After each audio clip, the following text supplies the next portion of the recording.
Between 1966 and 1976, Mao Zedong's Cultural Revolution upended or destroyed the lives of 10 to 20 million Chinese people. Communities were torn apart, intellectuals humiliated, and ordinary citizens lived in constant fear. The horrifying truth of this decade-long campaign of terror will shock you to your core. Mao Zedong, the founding father of the People's Republic of China, held immense political power by the 1960s. Yet, despite consolidating authority, Mao feared losing influence within the Communist Party and distrusted intellectuals, officials, and even colleagues who could challenge his vision. In 1966, he launched the Cultural Revolution, ostensibly to preserve communism by removing bourgeois elements, but in reality, it became a decade-long campaign of terror, control, and ideological enforcement. Mao's motivation was both political and personal. He sought to reassert dominance, eliminate perceived enemies, and reshape Chinese society according to his revolutionary ideals. Intellectuals, teachers, and artists were seen as threats because of their education, influence, or independent thinking. Mao's campaign also targeted high-ranking Communist Party officials, including Liu Shaoqi and Deng Xiaoping, ensuring that no rival could challenge his authority. The Cultural Revolution was not spontaneous. It was carefully orchestrated, combining propaganda, mass mobilization, and youth recruitment to enforce Mao's vision. Millions were enlisted into the Red Guards, indoctrinated to obey and act against anyone labeled a counter-revolutionary.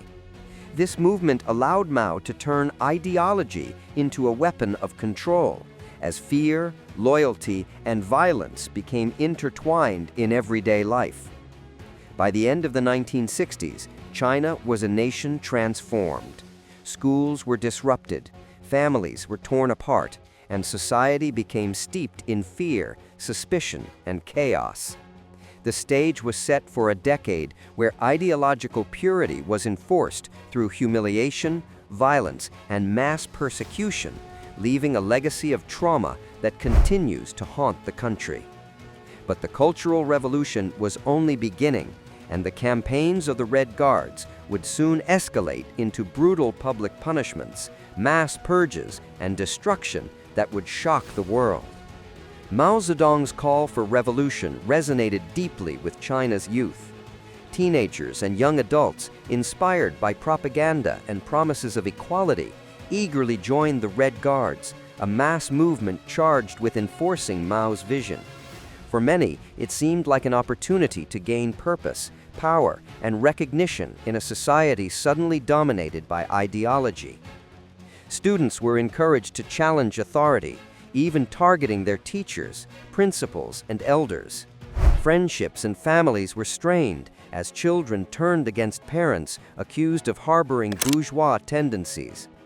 Personal diaries and survivor accounts reveal how fear and indoctrination rewired human behavior, making ordinary teens willing to humiliate, attack, or denounce neighbors and mentors. The Red Guards were armed not with guns, but with ideology, propaganda, and social pressure, yet their impact was devastating. They carried out struggle sessions, public denunciations, and violent attacks, believing they were safeguarding the revolution. Teachers, intellectuals, and anyone labeled a counter-revolutionary faced beatings, imprisonment, or even execution. Many survivors described the confusion and terror. People who once lived normal lives were now targets of suspicion and cruelty, often by their own students or neighbors. The movement also had a psychological allure. Young participants felt powerful, as if they were part of something larger than themselves, acting as agents of justice in Mao's vision. Yet, this power came at a cost. Innocence was lost, relationships destroyed, and communities turned against themselves. Personal accounts tell of families torn apart, children reporting parents, and friends denouncing friends, all in the name of ideological purity. The Red Guards transformed China into a nation where loyalty to Mao became a weapon and fear became a daily reality. And as the Cultural Revolution escalated, their campaigns of violence and persecution would reach shocking new heights. As the Red Guards gained influence, one of the most terrifying tools of the Cultural Revolution emerged: the struggle session. These public humiliations targeted teachers, intellectuals, and perceived class enemies, forcing them to confess to crimes against the revolution while being shamed, beaten, and terrorized in front of crowds. Survivors describe the experience as psychologically devastating, leaving long-lasting scars and instilling widespread fear. Struggle sessions were often organized in schools, workplaces, and community centers. Victims were paraded, whipped, and verbally abused, sometimes for hours on end. The goal was not merely punishment, but to break the spirit, demonstrating Mao's power and enforcing ideological conformity. Witness accounts reveal the horror of watching neighbors or friends attack one another under peer pressure and propaganda influence. Public persecution extended beyond individual humiliation. Families were ostracized, property confiscated, and reputations destroyed. Even minor infractions or perceived disloyalties could make someone a target. Mass meetings became spectacles of control, where loyalty to Mao was displayed through participation in denunciations. Children denounced parents, students denounced teachers, and co-workers denounced colleagues, all in the name of ideological purity. The psychological impact was profound. Fear permeated daily life, trust eroded, and communities fractured. Many victims were forced into hard labor, imprisonment, or exile, with countless deaths resulting from brutality or neglect. The Cultural Revolution became a society-wide exercise in manipulation and terror, where public shame was weaponized to enforce absolute obedience. As the struggle sessions intensified, China descended further into chaos. What began as political reform had become a campaign of terror, where ideology justified cruelty and loyalty to Mao overshadowed humanity. And yet, this was only the beginning of a decade-long nightmare.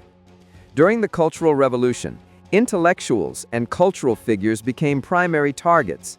Teachers, professors, writers, and artists were accused of being bourgeois or counter-revolutionary. They faced beatings, imprisonment, and even execution, as loyalty to Mao replaced merit or talent. Personal accounts describe entire schools and universities being shut down, with students forced into Red Guard activities, leaving a lost generation deprived of education. Cultural heritage also suffered devastating blows. Temples, books, artworks, and historical artifacts were destroyed in campaigns against the Four Olds: old customs, culture, habits, and ideas. Cities and villages witnessed the systematic erasure of history, with Red Guards tearing down relics, vandalizing libraries, and rewriting local records.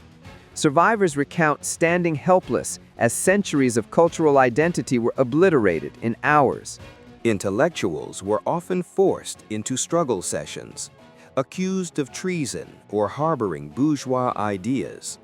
Families were torn apart, and communities lived in fear that even minor criticism could result in persecution or death. Many endured torture, forced labor, and public shaming, leaving long-lasting psychological trauma. The campaign was meticulously orchestrated by Mao and his supporters, combining propaganda, ideology, and mass mobilization. Red Guards were encouraged to report, denounce, and punish anyone seen as a threat to Maoist principles. This culture of fear ensured that the destruction of education and cultural artifacts went largely unchallenged. As the nation's intellectual and cultural foundations crumbled, society was reshaped by fear, obedience, and chaos. Education, art, and history became casualties of ideological extremism, leaving millions without knowledge, guidance, or cultural roots. And yet the Cultural Revolution's devastation was only beginning to reach its full scale. The Cultural Revolution was not only aimed at intellectuals and cultural figures, but also at high-ranking Communist Party officials who could challenge Mao Zedong's authority. Prominent leaders such as President Liu Shaoqi and Deng Xiaoping were labeled as counter-revolutionaries, stripped of their positions, publicly humiliated, and subjected to brutal persecution. Liu Shaoqi, once the second most powerful man in China, was imprisoned and starved to death, while Deng Xiaoping faced repeated purges and political isolation. These political purges were designed to eliminate potential rivals and consolidate Mao's power. Entire party committees were dismantled, and officials were forced to confess to fabricated crimes in front of large crowds or risk imprisonment, torture, or death. Public denunciations became a common tool to enforce loyalty and create a climate of fear. Ordinary citizens were caught in the crossfire. Those associated with purged officials were often persecuted by association, losing jobs, property, or family members. The purges created a ripple effect of terror, as people feared any misstep could result in accusations and punishment. The brutality of these campaigns extended beyond politics. Mass mobilization and surveillance ensured that dissent was swiftly identified and punished. Testimonies from survivors reveal communities living under constant suspicion, with neighbors and colleagues reporting on each other to avoid becoming targets. Through these political purges, Mao transformed the Cultural Revolution from an ideological campaign into a tool of total control, where fear, loyalty, and obedience dictated survival. And as the purges continued, society became increasingly fragmented, setting the stage for even deeper upheaval in the years that followed. As the Cultural Revolution intensified, Mao Zedong implemented the down-to-the-countryside movement, sending millions of urban youth, often Red Guards themselves, into rural areas for re-education through manual labor. Officially framed as a way to instill revolutionary values, this campaign disrupted lives and imposed severe hardship on a generation of young people. For many teenagers and young adults, leaving cities meant separation from families, friends, and education. They were forced to work long hours in farms, mines, and factories, often under harsh conditions with inadequate food, shelter, or medical care. Personal accounts describe exhaustion, malnutrition, and emotional trauma as the promise of ideological growth collided with the reality of grueling, dehumanizing labor. The movement also served as a tool of political control. By dispersing youth across the country, Mao weakened urban centers, curtailed the power of the Red Guards in the cities, and ensured that the population remained under strict supervision. Local peasants, meanwhile, were often compelled to accept inexperienced laborers, creating tension and sometimes violent conflicts between villagers and incoming youths. Survivor testimonies revealed the psychological toll. Students who had once wielded power as Red Guards became subjugated laborers, facing humiliation, physical hardship, and isolation. Education was halted, ambitions were deferred indefinitely, and the gap between rural and urban China widened, leaving many without the means to recover their lost opportunities. The down-to-the-countryside movement exemplified how Mao's policies extended beyond ideological purges, reshaping the social and economic landscape while enforcing obedience. And as millions endured forced labor, the nation continued its descent into chaos, with the Cultural Revolution leaving no corner of society untouched. The Cultural Revolution wreaked havoc on both China's economy and education system. Schools and universities were closed or repurposed as the Red Guards and youth movements occupied campuses. Millions of students were denied formal education, creating a lost generation with interrupted academic and professional development. Teachers, professors, and administrators were persecuted, leaving institutions bereft of experienced educators. Industries and agriculture also suffered. Factories were disrupted as workers joined political campaigns, and experienced personnel were often purged or sent to the countryside. Agricultural production declined due to mismanagement and inexperience, compounded by the forced labor of urban youths. Supply chains broke down, and economic planning suffered as ideology took precedence over efficiency. Reports from the time indicate food shortages, production delays, and regional economic instability, leaving millions struggling to survive. The chaos extended to local governance. Officials were frequently reassigned, denounced, or imprisoned, leading to administrative paralysis. Villages and cities operated under inconsistent rules, with local Red Guards and party committees enforcing ideological campaigns over practical economic concerns. Ordinary citizens were left vulnerable, unable to access basic services or protections. Psychologically, the disruption bred fear, confusion, and resentment. Families were torn apart as children were sent to the countryside or coerced into political campaigns. The absence of schools and structured education created long-term gaps in literacy, technical skills, and professional expertise. Communities became fractured, with mistrust and paranoia replacing social cohesion. The Cultural Revolution demonstrated how political extremism can devastate the foundations of society. By prioritizing ideology over education and economic stability, Mao Zedong's campaigns left China with a generation deprived of opportunity and a nation grappling with systemic dysfunction, setting the stage for decades of recovery. A cornerstone of the Cultural Revolution was Mao Zedong's cult of personality, amplified through relentless propaganda and control of the media. Newspapers, posters, radio broadcasts, and public rallies constantly glorified Mao, portraying him as the infallible guardian of communism. His image was everywhere, hanging in schools, workplaces, and homes, reinforcing loyalty and suppressing dissent. The media was weaponized to spread ideology and denounce enemies. Intellectuals, bourgeois elements, and perceived counter-revolutionaries were vilified in print and on air, often before they faced any formal accusation. This constant exposure conditioned the population to fear and obey, normalizing denunciations and public shaming. Ordinary citizens were encouraged to participate in campaigns, reporting on neighbors, colleagues, and even family members to demonstrate loyalty.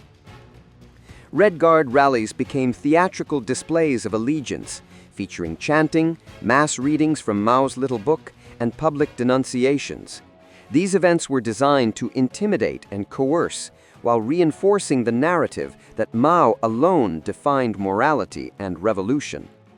Children and youths were particularly influenced, growing up in a society where questioning authority equated to treason and danger. Propaganda also served to justify violence and persecution, framing the destruction of schools, cultural artifacts, and historical sites as necessary to eliminate the Four Olds. People were taught to believe that attacking neighbors or intellectuals was patriotic, aligning personal actions with the revolutionary mission. Through relentless propaganda and the glorification of Mao, the Cultural Revolution reshaped Chinese society's perception of loyalty, morality, and power. Fear and devotion replaced reason, creating a population both complicit in and traumatized by the upheaval. And even as society was manipulated, the consequences of this ideological control would reverberate for generations. The Cultural Revolution left deep psychological scars on the Chinese population. Generations grew up in an environment of fear, suspicion, and forced obedience, where neighbors, colleagues, and even family members could be turned against one another. Trust eroded, and communities were fractured as people learned to self-censor to avoid persecution. Survivors recount the trauma of witnessing public humiliations, beatings, and executions, events that were not isolated but part of an ongoing climate of terror. Children denounced parents, students humiliated teachers, and citizens reported on friends, all under the weight of ideology. These experiences created long-lasting anxiety, depression, and mistrust, affecting families and social cohesion for decades. Economically and socially, the nation was disrupted. Industries struggled, schools remained closed or under political control, and rural labor shortages slowed production. Urban youth, sent to the countryside, faced harsh conditions that left them physically and emotionally drained. Many would return years later with lost education and skills, further deepening generational challenges. The Cultural Revolution also reshaped cultural identity. Centuries of tradition, literature, art, and religious practice were attacked or destroyed. Communities lost historical continuity, and citizens were forced to redefine morality according to Maoist ideology, often through coercion and fear. Yet amidst the suffering, resilience emerged. Families adapted, communities rebuilt, and survivors shared their experiences, preserving memory and bearing witness to the horrors. Psychologists today study the period to understand how systemic manipulation, fear, and ideology can alter behavior and fracture societies. The societal and psychological consequences of the Cultural Revolution were profound, leaving a nation with generations of trauma, lost potential, and disrupted culture. And even decades later, the echoes of this tumultuous period continue to influence China, a chilling reminder of how ideology can govern both minds and hearts. The Cultural Revolution, launched by Mao Zedong between 1966 and 1976, stands as one of the darkest chapters in modern Chinese history. Millions suffered through persecution, forced labor, public humiliation, and ideological indoctrination. Families were torn apart, intellectuals were silenced, and cultural heritage was destroyed, leaving scars that continued to reverberate across generations. This decade of chaos demonstrates the devastating power of ideology when wielded without accountability. Fear, loyalty, and propaganda became tools of control, reshaping society and human behavior. Ordinary citizens were coerced into cruelty, obedience replaced moral judgment, and communities were left in disarray. Education, economy, and cultural identity suffered irreversible disruption. Yet the story is not only one of tragedy.